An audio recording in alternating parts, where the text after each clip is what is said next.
Discovery Channel. Explore your world.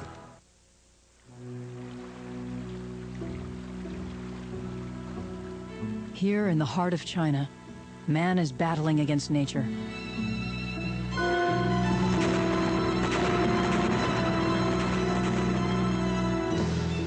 China is pitting the age's most sophisticated technology against the mighty Yangtze River. The result will be the biggest and most powerful dam ever built. Employing 40,000 people over 16 years, it's the biggest building project since the Great Wall of China was started 2,500 years ago. But will it work? Can the river that's so powerful they call it a dragon really be tamed?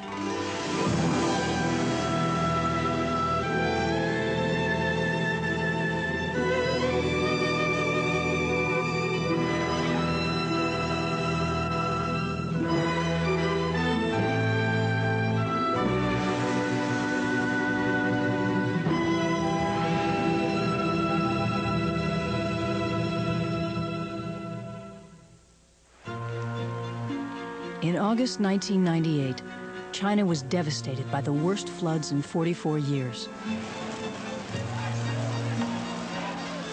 2 million troops were rushed in to fight the Yangtze's rising waters. One of the world's fastest and most dangerous rivers was living up to its reputation. Throughout that month, soldiers and farmers fought in vain as one by one the dikes collapsed and lives were lost.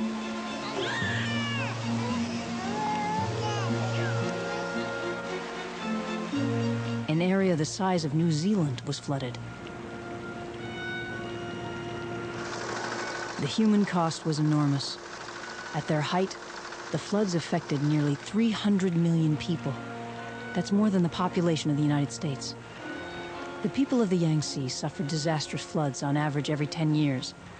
In this century alone, floods have killed over 300,000 people.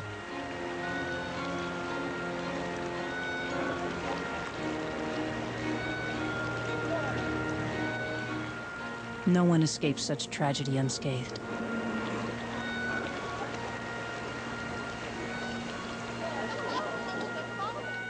The true toll of the 1998 flood may never be known. It was so cataclysmic, the cost of fighting it and repairing the damage threatened to destabilize the economy of China. And when China's economy is threatened, so are those of the whole industrial world.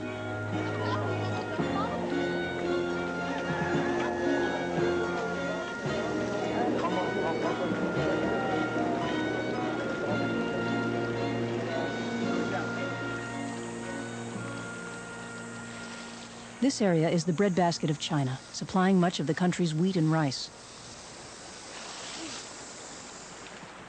In August '98, over 1/10 of China's grain supply was destroyed. From the days of the emperors to the communists of today, China's leaders have dreamt of stopping these disastrous floods.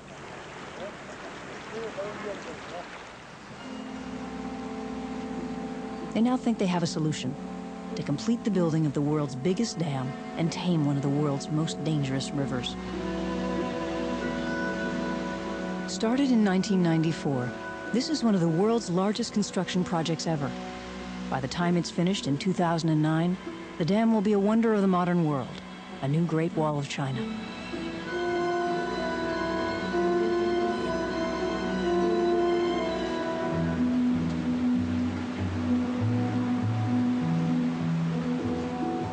"40,000 people will work day and night to make this dam happen.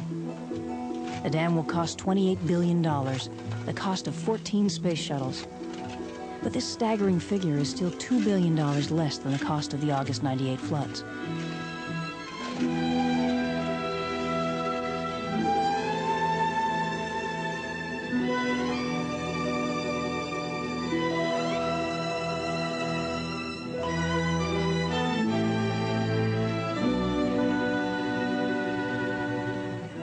When completed, the dam will be 1.3 miles long and 610 feet high. That's just as long and twice as high as the Golden Gate Bridge. Positioned on the Yangtze, 1,200 miles upstream from the great port city of Shanghai, The dam will act as a plug. It will control the river where it narrows through a series of canyons called the Three Gorges.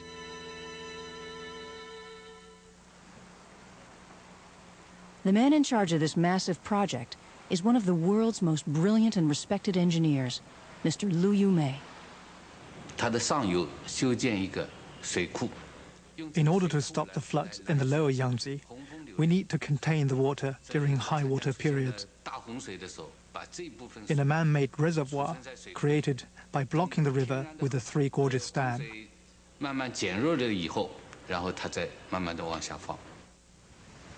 We can then release the water from the reservoir in a controlled fashion to prevent flooding. This is the main reason we're building the dam, to prevent flooding. But how do you go about building the world's biggest dam?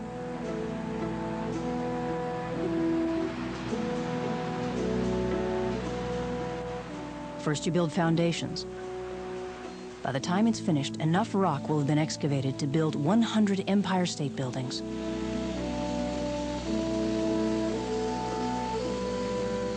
At regular intervals, every day at the dam site, work stops as engineers arrive to position dynamite for blasting.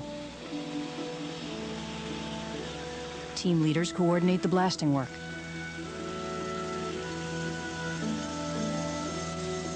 All workers know their red flag means a danger zone. Boxes of dynamite are thrown like footballs. But don't be fooled. These are Army-trained demolition experts who know the risks. Detonators are made by taping sticks of dynamite to a fuse, which will then set off big clusters of explosive.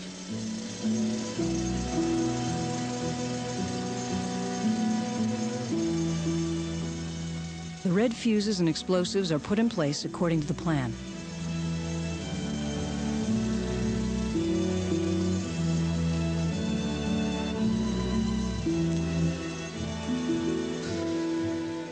Dynamite is most effective when drop-down holes drilled deep in the granite. At this stage, it would take just one slip to endanger not just lives, but the very foundations of the dam.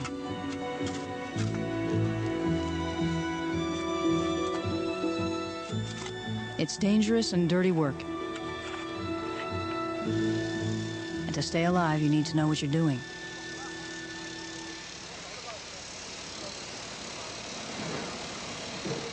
The blasting teams know when it's time to evacuate.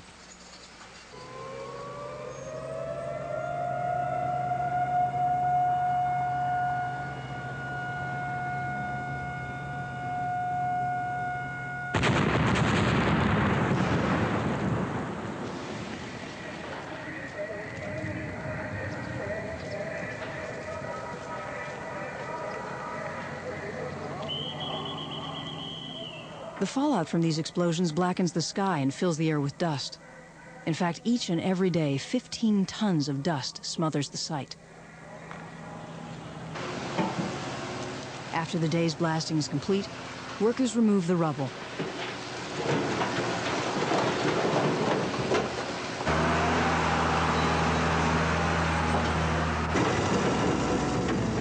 Most will be ground up and used in building the main wall of the dam. The rest will be sold to build highways for China's rapidly expanding infrastructure.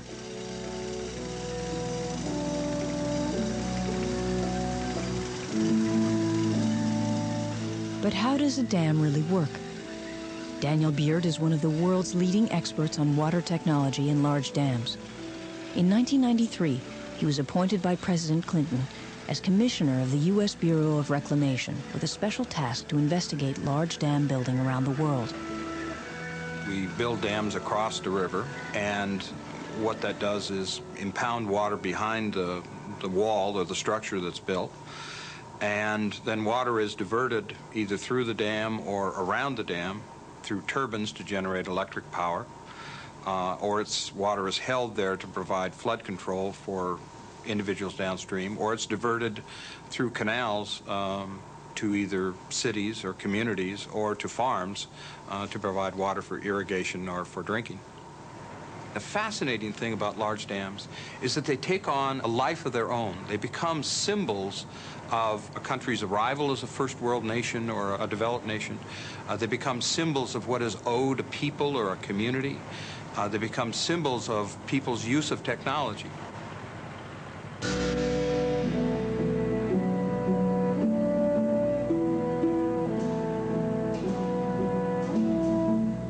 No one has ever built a dam this size before, and to do it, the Chinese are pushing at the very limits of dam building technology. For instance, how do you build a 610-foot wall in the middle of a river? The first step is to provide a dry base to build on. To achieve this, the river is diverted from its natural course into a new 300-yard wide channel, bypassing the main dam site.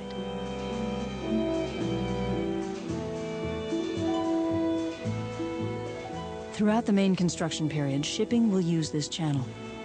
The channel's wide enough to enable floodwater that may occur while the dam is being built to flow past the central structure without destroying it.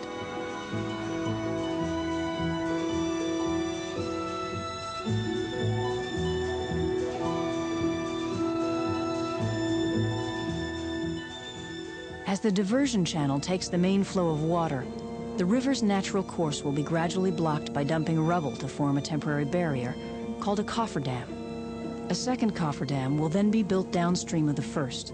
Over the next 3 months, the water between the two cofferdams will be pumped out.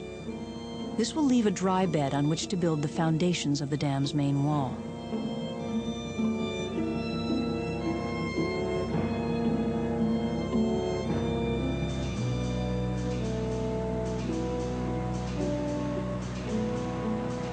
This is one of the most dangerous phases of the whole construction process. Until their cement core has been built, the cofferdams are made of rubble, which is simply dumped into the river. At this stage, they are extremely unstable. Dump trucks work in an endless rotation to lengthen these temporary walls. The rubble is produced by the blasting.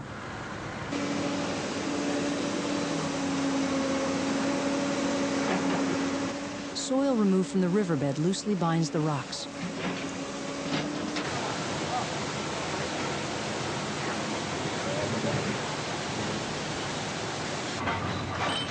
Then pumps inject bentonite, a liquid clay and cement mixture, into a trench in the middle of the cofferdam.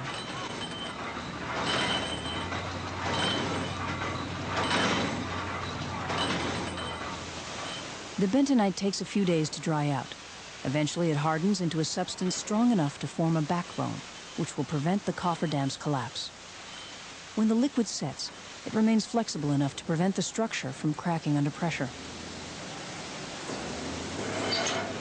Once the cofferdams are in place, the workers have to race against time and the weather to shore them up and make them secure. The consequences of the '98 flood would have been even more catastrophic if the cofferdams hadn't been secured.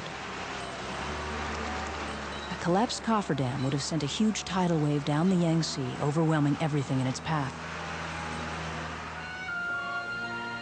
Only when the cofferdams are completed and made safe will the water trapped between them be pumped out. The riverbed will then be dry and work can start in the dam's central section. In the meantime, the river still flows through the temporary diversion channel, and the cofferdams are nearly completed. On dry land, the north end section of the massive main dam wall has begun to take shape.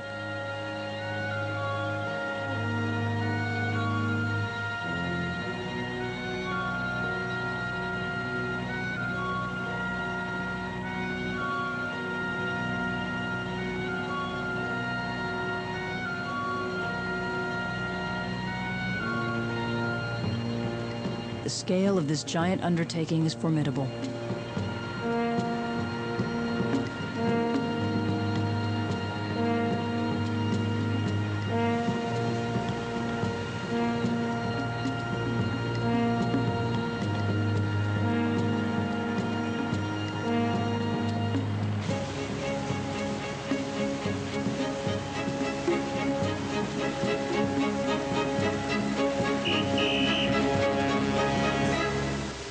$350 buckets of cement, each weighing 20 tons, are lifted into the main dam wall every 24 hours.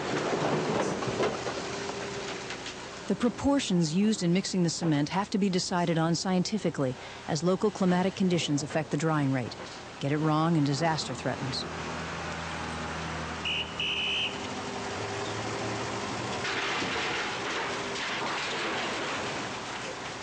It takes 5 minutes to swing each giant bucket across the void to the top of the dam. Once there, it will be tipped into a pre-formed casing where it hardens into a block. One small piece of the dam falls into place. On this site, women as well as men are employed in some of the most skilled jobs, including crane operating. These are amongst the tallest cranes in the world. One crane is as high as the Victoria Falls in Africa. Operators have to take an elevator and then climb 400 feet just to get to work every day. As the operator swings the vast bucket of concrete, engineers below indicate the exact spot where it should be poured.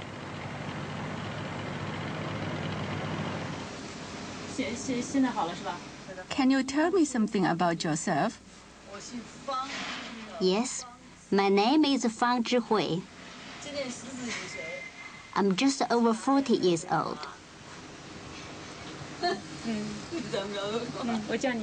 How long have you been doing this job?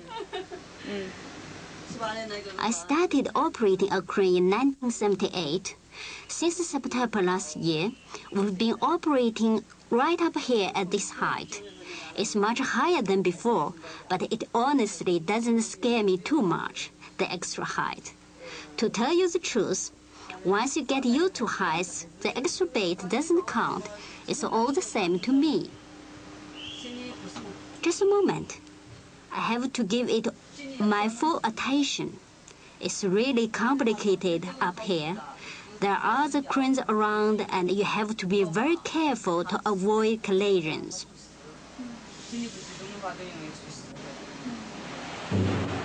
Like most of her co-workers, Feng Caihui and her family are committed to living amid the noise and dirt of the construction site for the next 10 years.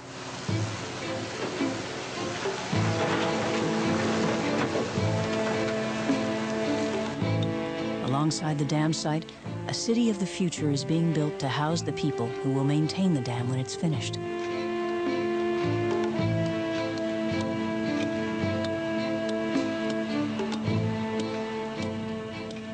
There will be great cause for celebration if the dam is a success.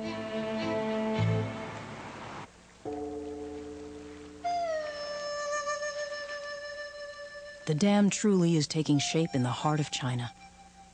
Immediately above the dam lie the three gorges that have given the dam its name. The three little gorges on one of the Yangtze's tributaries, the Danning River, were formed by movement of the Earth's crust some 40 million years ago.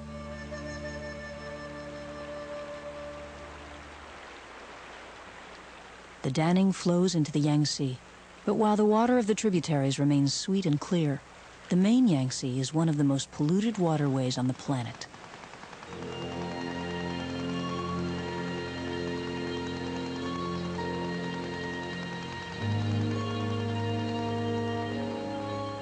Coal is used to create 75% of China's energy. China is the world's largest producer and consumer of coal. Carbon emissions are damaging the environment. The Three Gorges area of the Yangtze, from Chongqing in the west to Wuhan in the east, is the heart of industrial China. Factories in the area generate a high level of acid rain that covers an area the size of Japan.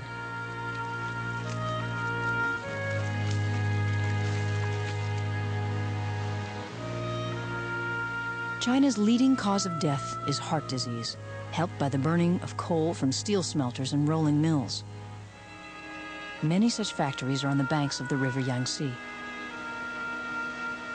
Dam director Lu hopes that clean power generated by the hydroelectric plant at the dam will help to reduce this terrible toll. Because of the reservoir that will be created behind the dam, the Yangtze will contain a lot more water, so providing for the generation of 18.2 million kilowatts of electricity.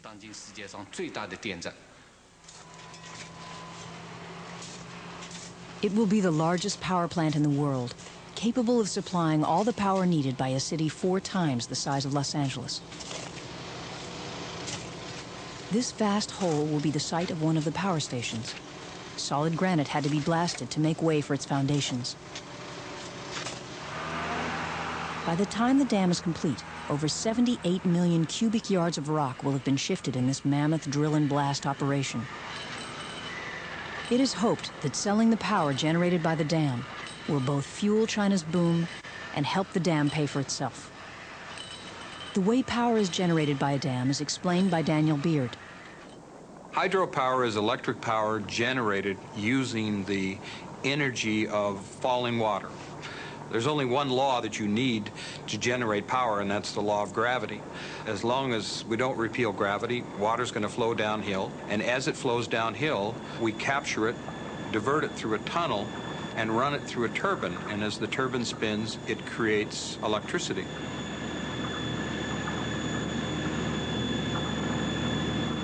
It can be an inexpensive way of generating power if you look just at the cost of the turbine, but it also is expensive when you look at the impact that a dam may have on the community or the environment.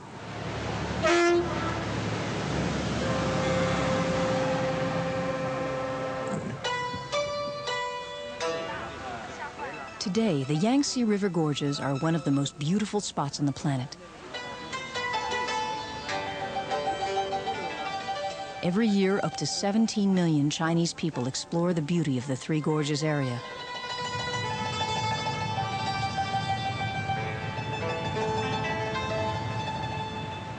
And since President Nixon opened up China to the West in 1973, many American tourists come here each year to marvel at the area's spectacular scenery.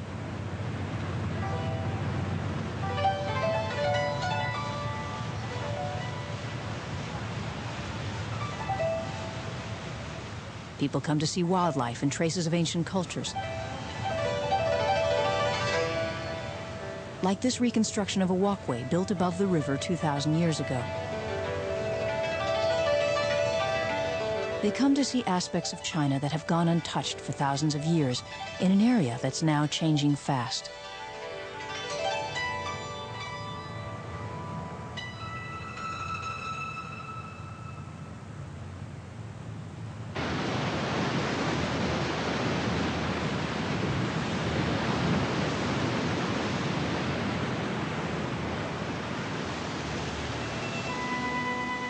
Every year, the Yangtze carries not just people, but also millions of tons of cargo.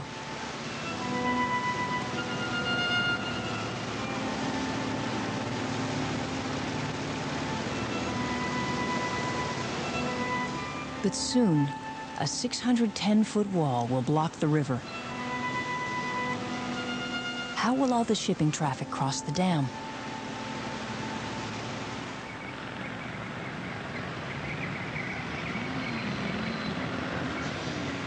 The answer is not revolutionary in concept, but it is in scale.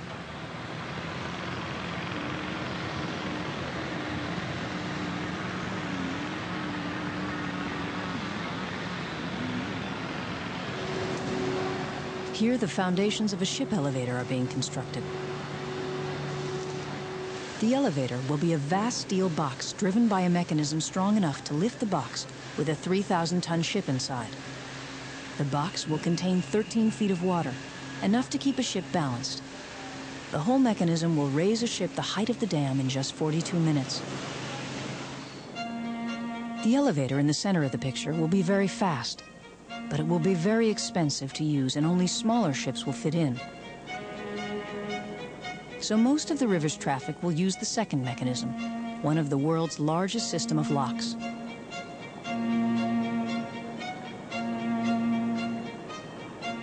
The 5-level lock will enable 10,000-ton barges to cross the 610-foot barrier of the dam.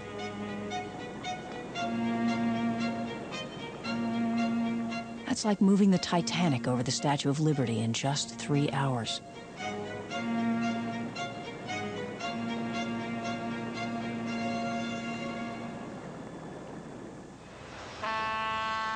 The reservoir behind the dam will be much deeper than the river is now. This will mean that ocean-going vessels will be able to carry goods directly between San Francisco and Chongqing, which is 1,500 miles from the sea.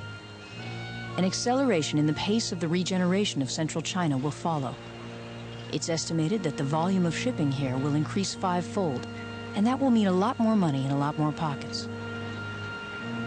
Chongqing is already a sprawling area of 30 million people. That's equal to the entire population of California. When the dam is finished, it looks set to become a new Hong Kong, a city where business is everything.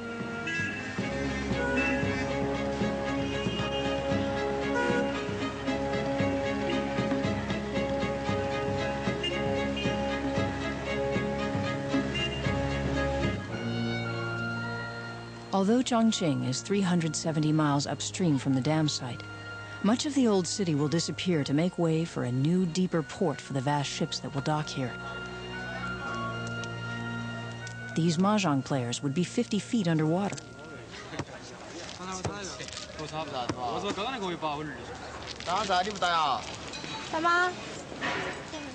In this wartime capital of China, everywhere the old is being replaced by the new. Within 10 years, very little of the original Chongqing will remain.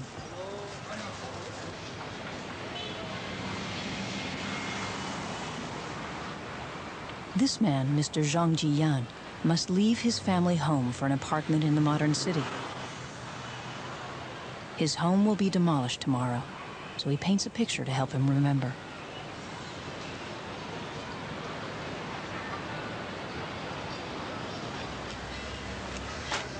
But as some parts of the city are cut away, the rest of the boomtown continues to grow.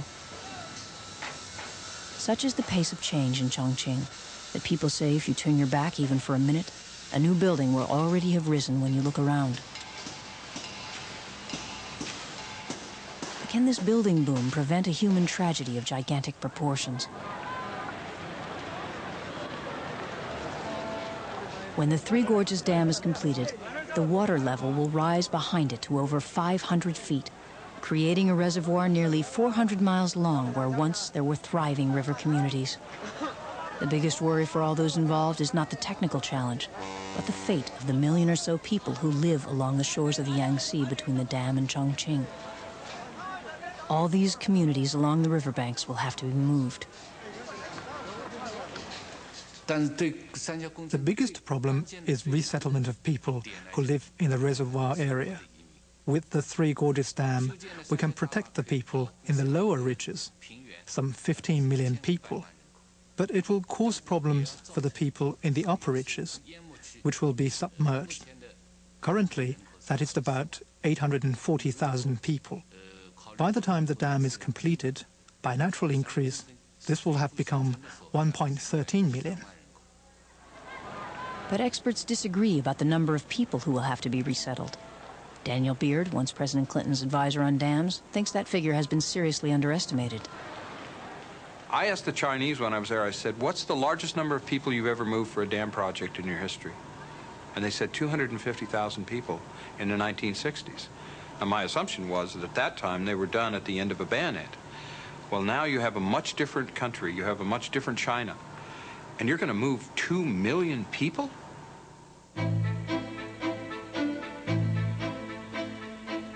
The water will start to rise once the river is blocked off in the year 2004, and the reservoir will be full in the year 2009.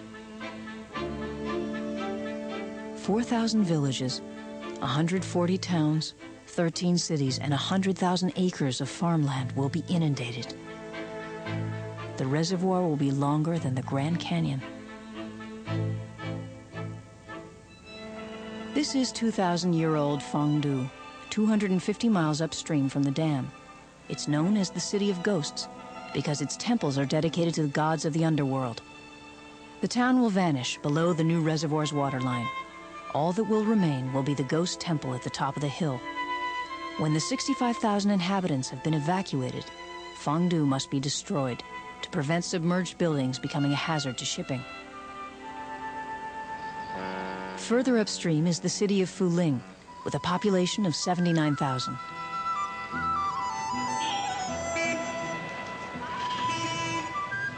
On one of the main shopping streets, a sign indicates how high the reservoir's waters will be when the dam is completed. It serves as a constant reminder to the people that not much of their city will survive for long.